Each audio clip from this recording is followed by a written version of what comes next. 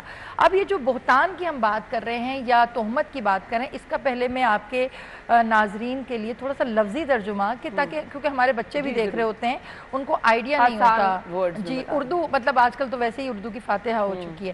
تو تہمت کا مطلب یہ ہوتا ہے کہ کوئی ایسا الزام کسی پر لگانا کہ جو اس کے اندر موجود نہ ہو, یا اگر موجود بھی ہو. یہ آپ اسلام کی خوبصورتی دیکھیں کہ یا اگر موجود بھی ہو لیکن معاشرے کو نہیں پتا, تو اگر آپ اس پہ لگا رہے ہیں اور اس کا کوئی ثبوت نہیں ہے تو وہ تہمت ہی ہے, وہ بہتان ہے.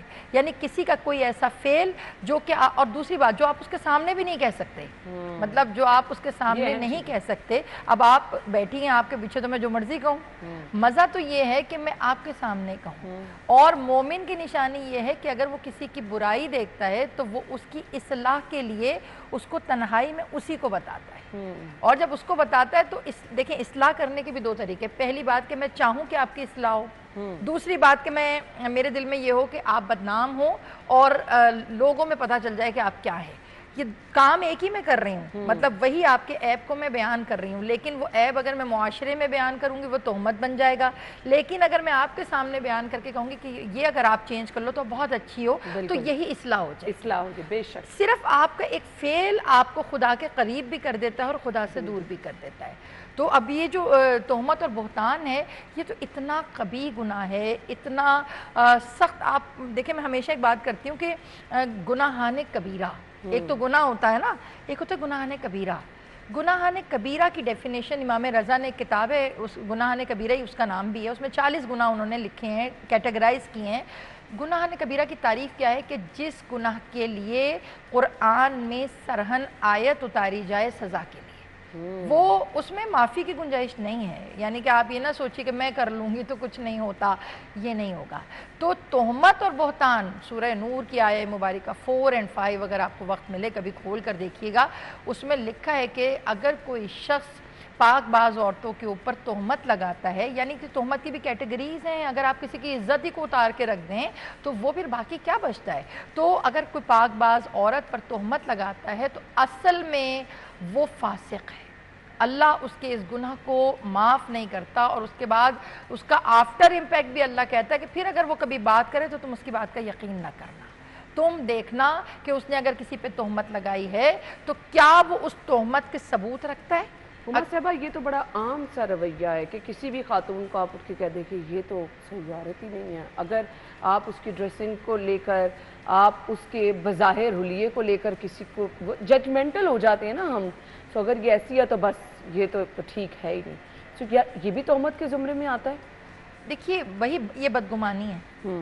دیکھیں تہمت تو آپ نے الزام لگا دیا, ایک بدگمانی ہے کہ جی میں نے دیکھا بھائی یہ تو معاشرے میں کس طرح پھرتی ہے, اس کو تو بڑی فرینک ہے بھائی, اس کو تو یہ نہیں ہے, بے حیائی ہے. تو آپ یہ دیکھیں کہ کسی کے اندر کی حیا یا کسی کے اندر کا جو لنک خدا کے ساتھ ہے وہ میں آپ کی ظاہری اپیرنس سے جج نہیں کر سکتی. میں اس لیے جج نہیں کر سکتی جیسے کہ وہ ایک حضرت موسیٰ کے دور کا واقعہ ہے کہ ایک شرابی مر گیا تھا. تو جب شرابی مر گیا تو پورے محلے میں کوئی اس کی نماز جنازہ میں شرکت کے لیے نہیں جا رہا تھا. جب شرکت کے لیے نہیں جا رہا تھا تو حضرت موسیٰ کو پروردگار عالم نے کہ تم جاؤ اور جا کے اس کی نماز جنازہ پڑھاؤ. جب حضرت موسیٰ اس گاؤں میں پہنچے تو دیکھا جنازہ اس کا اکیلا ہے اور اس کی بیوی بیٹھی ہوئی ہے اور سارے لوگ جو ہیں محلے کا کوئی نہیں جا رہا. تو حضرت موسیٰ نے کہا ایک آدمی مر گیا, اور مرنے کے بعد تو ویسے ہی پروردگار کہتا ہے کہ جیسا بھی ہے تم اس کو آخری حد تک تو پہنچانا ہے, تم لوگ کیوں نہیں جا رہے. کہا آپ کو نہیں پتہ اتنا شرابی تھا کہ جتنی شرابیں ہوتی تھیں یہ خریدتا تھا. پھر حضرت موسیٰ نے کہا میں نماز پڑھا رہا ہوں تم سب آؤ. پورا گاؤں آیا, پھر نماز ہوئی باقاعدہ شام جیسی ہونی تھی. پھر حضرت موسیٰ نے پوچھا کہ یہ شخص جو تھا اللہ نے مجھے بھیجا ہے تو دیٹس مین کچھ تو تھا اس میں جو پروردگار کو کیا ضرورت تھی کہ مجھے بھیجتا. تو جب بیوی سے پوچھا تو انہوں نے کہا کہ یہ بدنام اس لیے تھا کہ یہ ہر شراب خانے سے شراب خریدتا تھا. تو لوگ سمجھتے تھے کہ یہ پیتا ہے. کہتے یہ پیتا نہیں تھا, یہ رات میں اسے نالی میں بہا دیتا تھا کہ میرے گاؤں کے جوان شراب نہ پئیں. اوہ.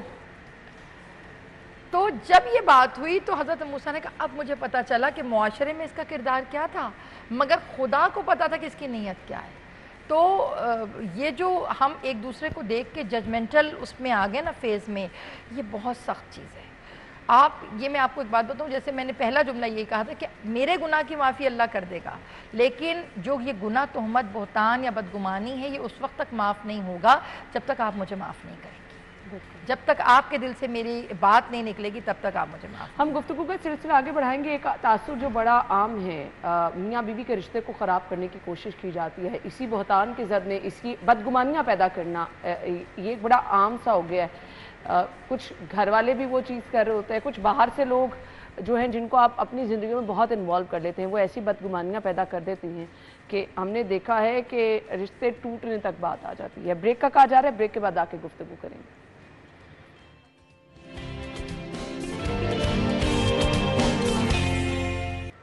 Welcome back. ایک بڑی عام چیز کہ آپ رشتوں میں بدگمانیاں پیدا کر کے علیحدگیوں تک بات لے آتے ہیں. بہت سارے رشتے اس وجہ سے تباہ ہو جاتے ہیں. ابھی کل ہی میں ایک جگہ پر ہاسپٹل میں گئی تو وہاں پر ایسے ہی کسی کو پتہ چلا کہ اچھا جی میں ٹی وی شو کرتی ہوں، تو میرے پاس کوئی آیا اور اس نے کہا جی ایسے میری بیٹی ہے اور اس کے ساتھ اس کا رشتہ خراب کرنے کی کوشش کی جا رہی ہے، بدگمانی پیدا کرنے کی کوشش کی جا رہی ہے، اس کا ہسبینڈ اس سے دور ہوتا چلا جا رہا ہے. پہلے تو میں پریشان ہوگی کہ اس میں ہیلپ کیسے کر سکتی ہوں، لیکن اگین پھر مجھے آیا کہ اچھا کوئی اس قدر پریشان ہے کہ کوئی سمجھتا ہے کہ شاید ہماری آواز اٹھائی جائے، ہمارے بارے میں بات کی جائے تو شاید ہمارا مسئلہ حل ہو جائے گا. یہ بڑے سلسلے عام ہوتے جا رہے ہیں. دیکھیے پھر ہسبینڈ اینڈ وائف کا جو ریلیشن ہے یہ وہ رشتہ ہے کہ جو روئے زمین پہ سب سے پہلے خلق ہوا. حضرت آدم اور حضرت حوا کو اللہ تعالیٰ نے بنا کر انہیں بہن بھائی بنا کے نہیں بھیجا، انہیں میاں بیوی بنا کر بھیجا. اب یہ جو میاں بیوی کا ریلیشن ہے، سورہ روم کی آیت مبارکہ 21 اگر آپ پڑھیے تو اس میں اللہ کہتا ہے کہ میں اس رشتے کے اندر مودت اور رحمت ڈالتا ہوں. جب ایک نکاح کے رشتے میں کوئی آ جاتا ہے تو اس میں رحمت بھی ہوتی ہے اور محبت، مطلب مودت ہوتی ہے. مودت محبت سے اوپر کی سیڑھی ہے. مودت کا لفظ اللہ نے یا تو اہل بیت کے لیے استعمال کیا ہے یا پھر میاں بیوی کے لیے. پورے قرآن میں 2 دفعہ مودت کا لفظ یوز ہوا ہے، یا اہل بیت کے لیے یا پھر آپ میاں بیوی کے لیے. تو اب اتنا حسین رشتہ، اس کو خراب کرنے والا، اس کے اندر بدزنی اور اس میں بدگمانی پیدا کرنے والا جہنمی ہے. اس کی میں نے کہا نا کہ جس چیز کی وعید اللہ نے قرآن میں دے دی وہ غلط ہے. اب سم ٹائم فیملی کے اندر آپ کے اپنے گھر والے، آپ کے خونی رشتے اگر دیکھتے ہیں کہ میاں بیوی میں بہت محبت ہو رہی ہے یا میاں بیوی بیٹھ کے اچھی طریقے سے بات کر رہے ہیں یا آپس میں انڈرسٹینڈنگ ڈیولپ ہو رہی ہے، تو وہ اس کے اندر کچھ ایسی باتیں کر دیتے ہیں کہ وہ دونوں ساتھ نہ بیٹھیں، یا دونوں کے اندر میاں آئے ہیں تو میاں کو کچھ بتا دیا وائف کے بارے میں، میاں کے بارے میں وائف کو بتا دیا، تو آپس میں بدگمانی پیدا ہو جاتی ہے. اب اس کا کیا ہے مطلب آپ یہ دیکھیں، جب تک وہ دونوں میاں بیوی ان جملوں کی وجہ سے آپس میں دور ہیں اتنی دیر تک ملائکہ اس شخص پہ لعنت کرتے رہیں گے جس کی وجہ سے یہ ریلیشن اس نہج پہ آگے پہنچا ہے. ہم پتہ ہمارا سب سے بڑا اللہ تعالیٰ، میں کہتی ہوں کہ خدا کی تدبیر کے آگے ہم بالکل بے بس ہیں. اللہ نے عذاب عذاب عذاب عذاب، خوف، ڈر، جہنم رکھا ہی اس لیے تھا کہ خدا کو پتا تھا کہ ہم یہ سب چیزیں بھول جائیں گے. قرآن میں پروردگار عالم نے اتنا جہنم کا تعارف ہی کرا دیا کہ ایک ایسی جگہ جو گڈھا ہے جس کے اندر آگ ہے. آپ کو میں بتاؤں یہ جو تہمت اور بدگمانی اور بدزنی کی جو سزا ہے وہ قرآن کے اندر اس کی سزا کیا لکھی ہے کہ ان کو ایسے جہنم کے گڑھے میں پھینکا جائے گا جہاں پہ ابلتی ہوئی پیپ ہوگی. اب اللہ نے لٹرلی یہ لفظ استعمال کیے ہیں، میں اپنی طرف سے نہیں کہہ رہی، کہ ابلتی ہوئی پیپ ہوگی اور جو یہ بولے گا، جو اس طرح کے فیل کرے گا، اس کو پینے کے لیے پیپ دی جائے گی. پی لیں گے آپ کم از کم خدا کے واسطے. ہم دعائے کمیل پڑھتے ہیں شب جمعہ، اس کا ایک جملہ ہے ظلمت نفسی. مولا علی کی یہ دعا ہے، اس میں اللہ سے وہ بات کر رہے ہوتے تو اللہ سے بات کر کے کہتے کہ ظلمت نفسی. تو جب کسی نے پوچھا ظلمت نفسی کا مطلب کیا ہے، کہا اے اللہ میں نے اپنے نفس پہ ظلم کیا، اے اللہ میں نے خود پہ ظلم کیا، اے اللہ میں نے خود پہ ظلم کیا. تو کسی نے پوچھا یا علی بھلا ہم خود پہ ظلم کہاں کرتے ہیں؟ تو مولا نے کہا کہ کچھ کام ایسے جو تمہیں جہنم کے نزدیک کر دیں اور جس کے بعد تمہاری معافی بھی نہ ہو، وہ کام تم کرے چلے جا رہے ہوتے اور تمہیں پتہ نہیں چل رہا ہوتا، تو وہ تمہارے نفس پہ تو ظلم ہے. یعنی کہ تم نے آدھے گھنٹے میں پورا گھر منتشر کر دیا، تم نے کہا دیکھا میں نے کیا کیا، لیکن اس کی سزا تمہیں اس وقت تک ملتی رہے گی جب تک یہ معاملہ درست نہیں ہوگا. اور یہ تہمت اور بدگمانی تو ایک ایسا جرم ہے کہ جس کو اللہ دنیا میں بھی ذلت دیتا ہے اور پھر اس کے بعد آخرت میں تو ہے ہی ہے. بے شک ہمیں مکافات عمل سمجھ نہیں آ رہا ہوتا. میں کام کر رہی ہوتی ہوں، مجھے نہیں پتا ہوتا کہ میں نے کیا ہے تو مجھے یہ بھگتنا پڑ رہا ہے. ہمارا مسئلہ یہ اصل ہے کہ ہم اپنے فعل سے اس وقت بے خبر ہیں، ہم اپنی زبان سے بے خبر ہیں، ہمیں نہیں پتہ ہوتا کہ ہم اس وقت کیا بول رہے ہیں اور ہم کیا کر رہے ہیں۔ اور یہ سب کر کے بھی بڑی سیٹسفائیڈ ہیں کہ ہم نے کسی کا برا نہیں کیا۔ میری بہن، ہم یہی تو بات کر رہے ہیں کہ ہم یوزڈ ہو چکے ہیں، ہم گناہوں کے عادی ہو گئے ہیں۔ امتیں تباہ ہو جاتی تھیں ایک ایک گناہ کر کر، ہم سارے گناہ ملٹیپل کر رہے ہیں اور ہم تباہ نہیں ہو رہے۔ اس میں میرے اور آپ کے اعمال کا کوئی کمال نہیں ہے، یہ کمال نبی پاک صلی اللہ علیہ وآلہ وسلم کے وعدے کا ہے کہ جو رحمت للعالمین بن کر پروردگار عالم نے آپ پہ بھیج دیا کہ وہ رحمت آپ سے منسلک ہے، اس لیے اللہ آپ پہ عذاب نازل نہیں کر رہا۔ محشر کی تپتی دھوپ میں بھی نبی پاک کی کوشش ہوگی کہ میرا امتی جہنم میں نہ جائے۔ تو صاحبہ میں آپ سے یہ جاننا چاہوں گی، مجھے پتا ہے کہ مسلسل کوئی میرے پہ بہتان لگاتا جا رہا ہے، میرے پہ تہمت لگاتا جا رہا ہے، میرا ری ایکشن کیا ہونا چاہیے؟ کیا مجھے صبر سے کام لینا چاہیے؟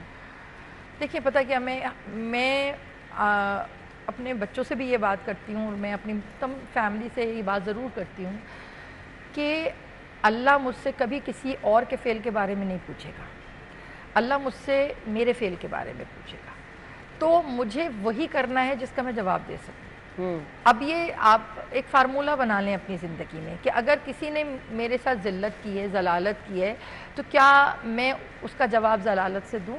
اگر میں دوں تو میں نے اگر اس نے مجھ سے غلط کام کیا ہے تو اللہ مجھ سے نہیں پوچھے گا بھائی تمہارے بھائی نے تمہارے ساتھ یہ کیا، تمہارے دیور نے تمہارے ساتھ یہ کیا، تمہاری نند نے یہ کیا، اللہ مجھ سے نہیں پوچھے گا کہ اس نے یہ کیا، لیکن اللہ مجھ سے یہ پوچھے گا تم نے اس کے جواب میں بھی وہی کر دیا۔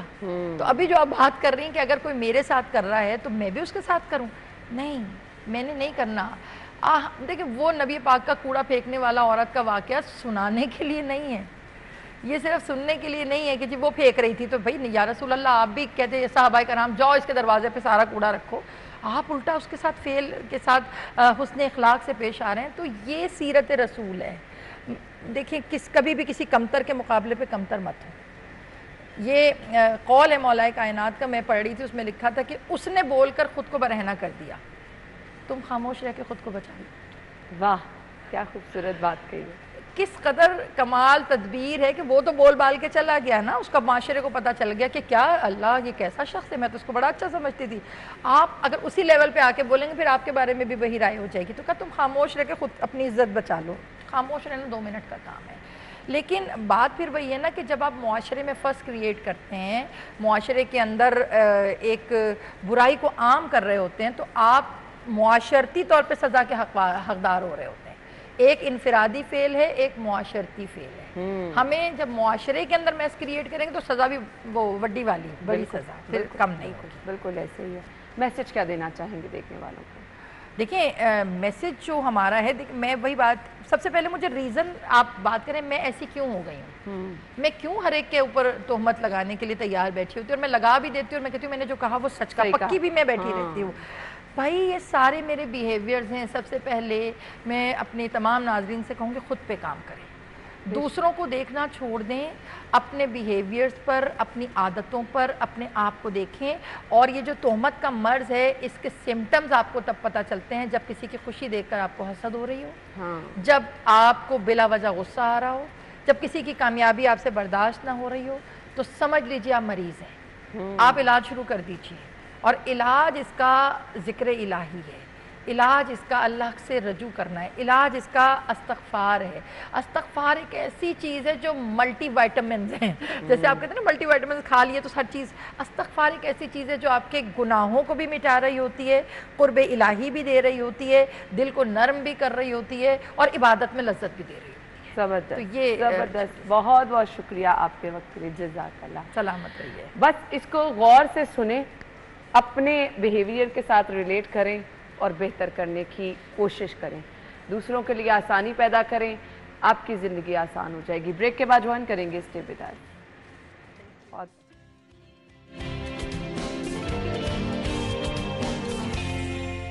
اس کے ساتھ ساتھ اگر آپ میں کوئی ٹیلنٹ ہے تو آپ ضرور ہمارے ساتھ شیئر کیجئے، اگر کوئی سجیشن دینا چاہتے ہیں ہمیں ضرور بتائیں۔ اپنا خیال رکھیے گا، کل ملاقات ہوگی، اللہ حافظ۔